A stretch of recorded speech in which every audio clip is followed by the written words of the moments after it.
तो भाई अब हम पढ़ेंगे सैंड्स की तरफ, ठीक है। तो देखो वो तो अब कहता है the moulding salt according to their use, ठीक है। मोल्डिंग सॉल्ट्स बहुत होते हैं, green salt, dry salt, loam salt, facing salt, back salt, system salt, particle salt. इसका बताता हूँ, ग्रीन सॉल्ट किससे मॉइस्चर से नापा जाता है, ठीक है। अगर ग्रीन सैंड में ज़्यादा मॉइस्चर है तो वो अच्छा है, और बाकी सर बताएंगे, इसको पढ़ते हैं। देखिए मोल्डिंग के लिए जो सैंड यूज होता है वो अलग अलग होता है, तो अलग अलग नाम है उसके, तो सारे देखते हैं। देखिए पहला है हमारे पास ग्रीन सैंड।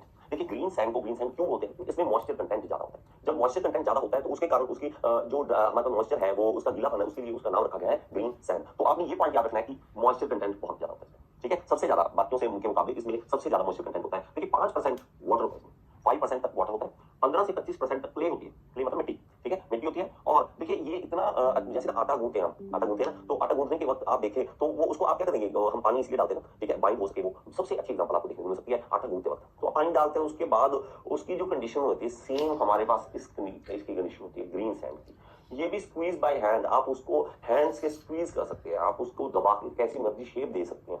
तो वो हमारे पास कौन सा होता है? Green sand. इसमें आपको जो मोस्टली पूछा जाता है वो ये पूछा जाता है कि वाटर कितना है और क्ले का कंटेंट कितना है। ओके, नेक्स्ट है हमारे पास ड्राई सैंड।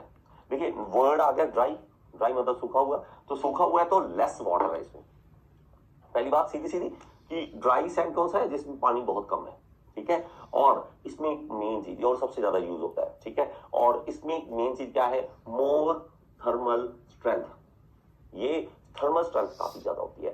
थर्मल स्ट्रेंथ का मतलब क्या है? जब हम देखिए मोल्टन मेटल जब डालते हैं ना, तो हमारा सैंड जो है उसको बहुत ज्यादा गर्मी सहन करनी पड़ती है, और जितनी ज्यादा गर्मी उसको सहन करनी पड़ती है वो अपनी स्ट्रेंथ बनाए रखे, वो अपनी That's the only reason why you are not able to speak in English fluently, because कभी भी अगर आपको इंग्लिश में बात करना होता है ना, तो आपको ये सिखाया गया स्ट्रेंथ बनाए रखे। ये नहीं है कि वो गर्मी के कारण खराब हो जाए, उसकी शेप खराब हो जाए। तो वो क्या है हमारे पास इसमें सबसे ज्यादा होती है, और इसमें लेस डिफेक्ट्स होते हैं। डिफेक्ट्स देखिए जो पानी है ना, अब अगर इसमें सैंड में पानी होगा तो वो पानी क्या करेगा? डिफेक्ट्स पैदा करेगा। लेकिन इसमें पानी नहीं है, पानी नहीं है, इसके कारण बहुत ही कम इसमें डिफेक्ट्स आते हैं, ठीक है। और प्लस इन दोनों में डिफरेंस एक और है कि इसके साथ आप क्या कर सकते हो कि स्मॉल साइजेस की कास्टिंग बना सकते हो, स्मॉल साइजेस की कास्टिंग बना सकते हो।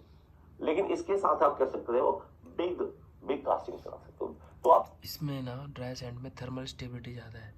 अगर एक सैंड की बात करें तो फायर एक्सटिंग्विशर में भी देखो एक सैंड यूज होता है, ड्राई सैंड है ना, सैंड। और जब इसको हम लोग बेक करते हैं ग्रीन सैंड को, तब ये ड्राई सैंड बन जाता है। चाहे छोटी चाहे बड़ी, तो उसमें हमें कोई दिक्कत नहीं आएगी इसमें, ठीक है। नेक्स्ट देखिए लोन सैंड। लोन सैंड ये छोटे मोटों के लिए, हैवी कास्टिंग के लिए बनता है, ठीक है, बुक में भी लिखा हुआ है। अगला है लोम सैंड। में क्या है हमारे पास? इसमें आपने मेन पॉइंट्स जो, इसलिए मैंने मेन पॉइंट्स आपको लिख के बता रखे हैं, आइए आप अपनी नोटबुक पे नोट कर लें प्लीज, ठीक है। इसमें होता है मोर क्ले, क्ले ज्यादा होती है, मिट्टी ज्यादा होती है। मिट्टी इसमें 50% तक हो सकती है। देखिए 50% कहाँ, ये 15 से 25 तक, और यहाँ 50% तक, ठीक है, 50% तक हो सकती है। इसमें सैंड जो होती है वो फाइन ग्रेन होता है, उसमें फाइन ग्रेन होता है, उसके ग्रेन जो होते हैं बहुत छोटे छोटे होते हैं, ठीक है। कोर्स ग्रेन नहीं होता, फाइन ग्रेन होता है। और ये कहाँ यूज होता है? देखिए ये स्वीप या स्केल्टन पैटर्न में, तो उसमें स्वीप पैटर्न में ये यूज कर सकते हैं। जहां स्वीप पैटर्न आपने यूज करना है वहां पे आप क्या कर सकते हैं? लोम सैंड का इस्तेमाल कर सकते हैं। नेक्स्ट है हमारे पास देखिए पार्टिंग सैंड। पार्टिंग, अब वर्ड क्या है? जैसे हम वर्ड से चीजें अपने आप याद होती है। पार्टीशन करना, पार्टीशन करना क्या होता है? दो चीजों को अलग अलग हिस्सों में बांटना। तो ये पार्टिंग साइन सैंड है, तो पार्टिंग अलग अलग करने के लिए तो ये होता क्या है? इसमें पॉइंट क्या याद करना है? इसमें ड्राई सिलिका होती है। क्या होती है? Dry silica. और ये इसको कहां पे लगाते हैं? देखिए पैटर्न के ऊपर छिड़क देते हैं, एक तो पैटर्न के ऊपर छिड़क देते हैं इसको, ठीक है। इजी है, इसको आप याद कर सकते हो। और कोप और ड्रैग के बीच में, अब देखिए आपके पास कोप है, नीचे वाला पार्ट है ना, मोल्डिंग आप जब करते हो तो नीचे वाला जो पार्ट है और ऊपर वाला पार्ट है, दोनों को क्या है हमारे पास? देखिए आपस में एक डिवीजन बनाने के लिए हम पार्टिंग सैंड उसके ऊपर छिड़क देते हैं, ताकि एक दूसरे के साथ चिपक ना जाए, ठीक है। जब हम उल्टा करें तो आराम से इजीली से वो अलग अलग हो जाए। तो पार्टिंग करने के लिए, और मोस्टली ये चीज देखना आपको ना, ये चीज देखने को मिल सकती है जैसे अलग अलग ताकि चिपके ना, इसका आइडिया आपको मिल सकता है जब आप ना कैरम बोर्ड खेलते हो। कैरम बोर्ड खेलते हो तो हम पाउडर डाल देते हो ऊपर।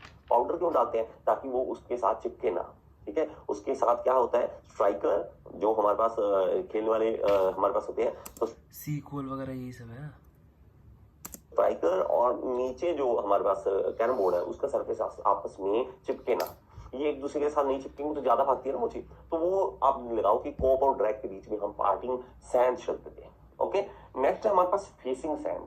अब फेसिंग सैंड क्या है, देखिए it covers patterns face of mould cavity. एक और चीज देखो, अब हमने क्या करना है कि हमारे पास क्या होता है, सैंड है उसके अंदर पैटर्न डालते हैं, पैटर्न जब निकालते हैं तो वहां पे मोल्ड कैविटी बन जाती है, तो मोल्ड कैविटी के साथ साथ हम लगा देते हैं सैंड को।